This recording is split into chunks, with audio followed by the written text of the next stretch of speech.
سلامونه ملګرو، نقیب یوسفزی یم. په دغه هیله چې روغ جوړ به یې د خپلې پاڼې روښانه ستورو نه. ملګرو، غزلې د یو طاهر بنیري صاحب دی. بل خپل یو غزل تاسو ټولو ته ډالۍ. څوک یې نه اوري په خلقو باندې بار شي، کوم سړی چې د خپل ځان نه زیات هوښیار شي.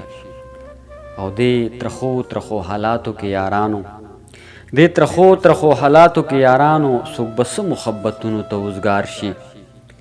مونږ به ښه شو، مونږ به وړاندې قدم واخلو، مونږ به ښه شو، مونږ به وړاندې قدم واخلو. دا سالار بې لارې شوی که په لار شي. او یار قطار باڼه چې راته نیغ کړي، یار قطار باڼه چې راته نیغ کړي، جوړ په زړه کې مې زخمونه په قطار شي. اتفاق مو د ژوند راز دی کامیابي ده، اتفاق مو د ژوند راز دی کامیابي ده. خدای دې کړي چې پښتانه ورته تیار شي.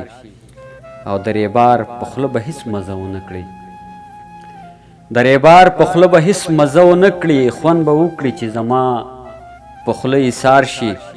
او کم دې نشي د پښتو د ناوې حسن، کم دې نشي د پښتو د ناوې حسن، د نقیب د زړه په وینو د سینګار شي. بل غزل دی ملګرو د طاهر بنیري صاحب. په کوم ګودر په کوم سنګر باندې بیا ودرېدمه، په کوم ګودر په کوم سنګر باندې بیا ودرېدمه، د چا د یاد سلی ته لاس په دعا ودرېدمه.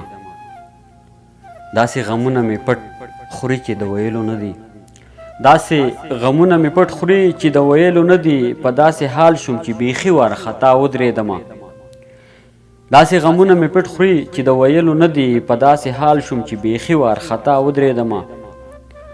ستا د وجود خوشبو، ستا د وجود خوشبو د کوم ښکلي نه وغواړمه، ستا د وجود خوشبو د کوم ښکلي نه وغواړمه. په ډک بازار کې فکر یوړم تنخوا ودرېدمه.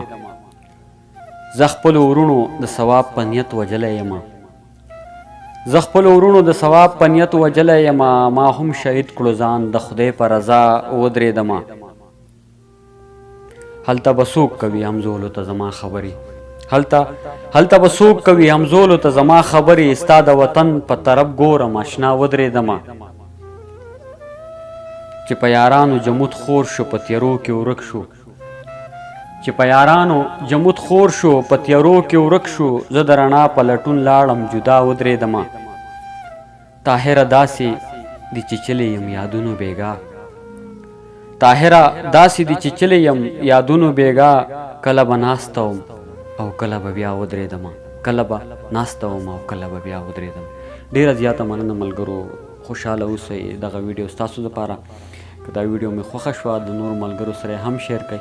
ډېره مننه. زما د چینل د سبسکرایب کړئ ځکه چې دې ته د پښتنو د سپورټ ضرورت دی. خوشحاله اوسئ. ډېره مننه.